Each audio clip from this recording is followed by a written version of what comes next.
Stubs are the biggest thing in MLB The Show 21 in terms of buying players. They're important. You need to know how to make these stubs. Obviously, you could buy stubs, you could spend money, do whatever, but MLB The Show 21 does a really good job of rewarding no money spent players and just allowing you guys to earn stubs on your own. So I'm going to show you today, as a no money spent, all the different avenues you have to earn stubs, the things that I suggest doing the most, and just go in depth a little bit on all the options that you have to make stubs. Whether you are a no money spent player or not, ways to make stubs without spending money buying them. Let's do it. What is going on, YouTube? We are back with another no money spent video. I appreciate you all joining in, watching. In case you are brand new, make sure to hit that subscribe button. We will be posting more no money spent videos, just in general, more videos on the channel, uploading daily on the YouTube here. So make sure you check the rest of the videos out if you're trying to get better Diamond Dynasty, if you're new to the game, anything like that. Also, I do stream on Twitch. I'm streaming every day, basically this week. Check out the channel down there below, going live at 11 a.m. or 1 p.m. Eastern time. Going live throughout the afternoon, stuff like that. So make sure to come hang with us whenever you are available. And without further ado, let's get right into the video here. Diamond Dynasty. You need stubs to buy the players you want. Especially as a no money spent player, we want to try to get collections done. And we want to try to allocate those stubs towards live series players that we need to collect. So I'm going to go through all the different options of what we can do to make stubs, and just how you can be smart with your stubs as a no money spent player so you can get collections done ASAP. I'm going to explain the 3 different ways of making stubs. First of all, you play the game. You get stubs from playing the game. Second of all, you can grind rewards and sell them. And third of all, flipping and investing in the market. Those are the main 3 ways of making stubs. As no money spent player, you could dabble in all 3 of them. Sometimes you could make stubs by just doing one thing or the other. But I'm going to show you how you can make stubs through all 3 avenues. So the first thing I just mentioned, playing the game. You make stubs from playing the game. So every game, you make a small amount of stubs after you complete it. You get things from your modes, like your showdowns. If you do a showdown, you will get some stubs for completing each level. If you do conquest maps, you will get stubs and you will get packs from completing conquest maps as rewards. If you complete moments, you will get stubs for completing them. You will get stubs from playing the game. Personally though, most of the avenues of stubs in this way are very minimal. You don't make many stubs by just playing the game. I've found that the other 2 avenues are better in making stubs, but this is a good way to help contribute to the subs that you are already making, help you get closer towards those collections and players that you want to buy. Now, the second category is grinding rewards and selling them. So there are different avenues to earn diamond players in this game, and obviously you have a whole ton of players on the market that people want to buy. If you're a no money spent player especially, you want to try to grind out those rewards and sell those players, and then try to build your team with the players that are free to earn, that aren't even sellable, so you can have a good squad. So for example, you look at my team here, other than Jason Dominguez here, all these cards I earned from playing the game. Got these 2 from Tops Now moments, got these guys from the 42 series, and Glaber Torres is a live series card. And just in general, when you're no money spent, the best way to build your team is to go for things that are free to earn, go for players that you can grind offline that aren't sellable, so you can build up the squad and get a good offense. And these 42 series are a perfect example of that. Same with Tops Now. So just to go through the players you should be using, I suggest using live series players that you are collecting. So like if you buy an expensive diamond live series card, you could hold on to them and add them to your collection and collect them when you want to go for your big collection here. Because these are the rewards you are ultimately trying to get as no money spent players. Try to get Chipper Jones and all these other guys. So also you have your 42 series cards that you get from Team Affinity. So you go to Programs, Team Affinity. You have 6 divisions of players that you could grind. I got the whole AL West done.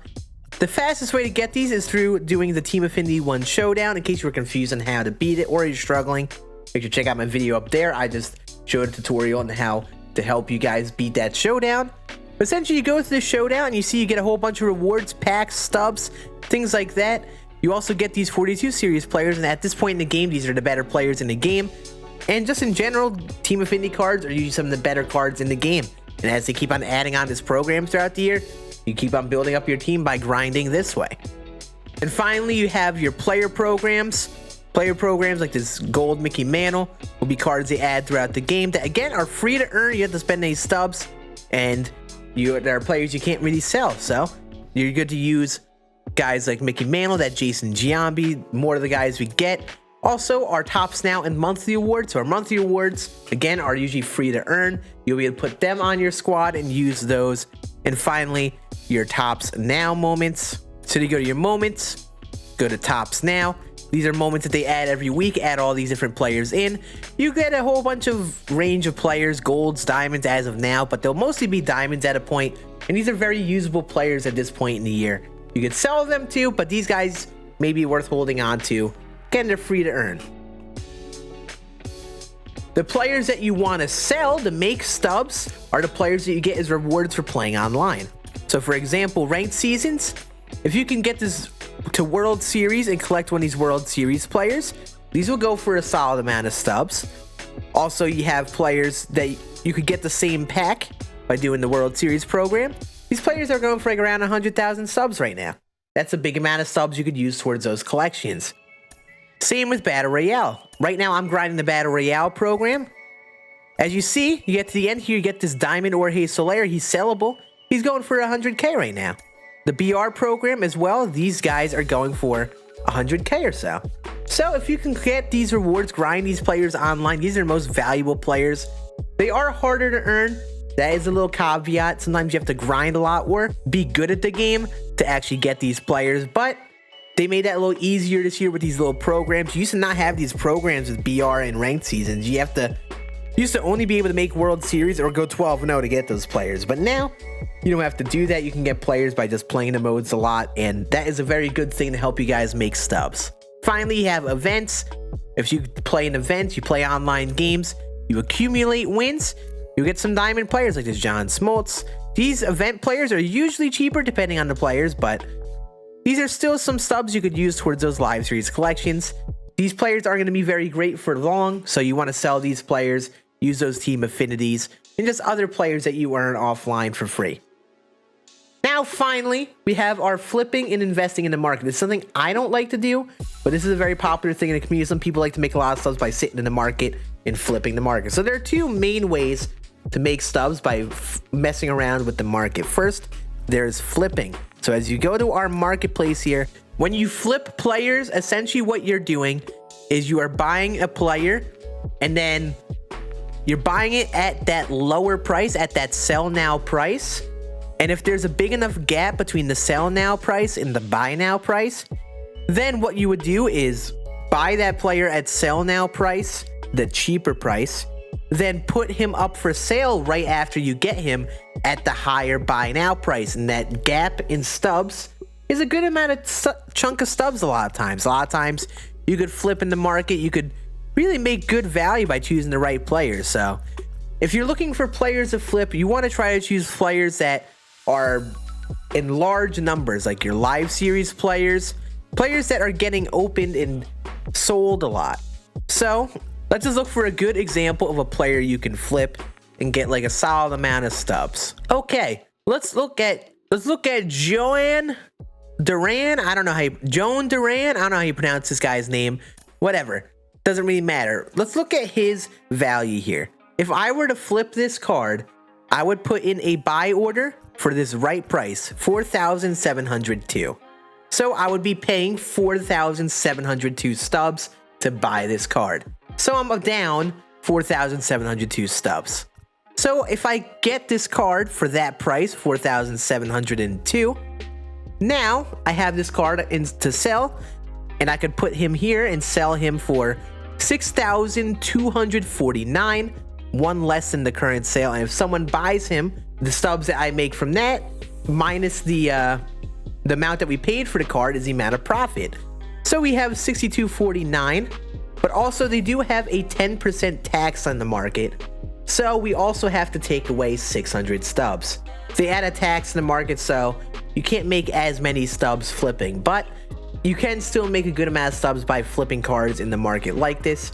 So we would take that 6,249, subtract 10% of that number, which gives us about 1,000 stubs, give or take, that we made off of flipping this card. This is the concept of how flipping works. You could do this with a bunch of cards in masses. The stub numbers may not be large. You can go down to some golds and silvers and make a few hundred on them. But if you could do a lot of them at once and really manage the market and do that well, you could really be an efficient flipper, and this is a good way of making stubs really quick. This is the fastest way, I would say, of making stubs if you flip in the market. The second way of making stubs in the market is by making investments. So basically you buy or sell players at the right time and try to make the most stubs out of it. So let's look at a good investment example. All right, let's look at Lucas Giolito here. Lucas Giolito is a gold. He's an 83 overall right now. He's been, if you really keep track of the baseball season, he's been pitching pretty well. Giolito has been really good this year, and he's a gold right now. And you could anticipate when they do a roster update in a couple weeks that he's going to go up in value because he's going to be a diamond down the road. As players get higher overalls, the more stubs they cost to buy. All diamonds cost 5,000 and above. That's the minimum price for diamonds. All golds cost 1,000 up, so on and so forth. So as you upgrade tiers, you become more and more expensive. So Giolito here, if he becomes a diamond in one of the roster updates, if I bought like say 10 Lucas Giolitos for 2,800 stubs, then after the update and he gets upgraded to diamond, I could sell that Giolito for more stubs either on the market or just quick sell for 5,000 stubs. And that difference that I paid from buying him to selling him is the amount of profit that we make. So that is in general how investments work. There's a lot of different investments.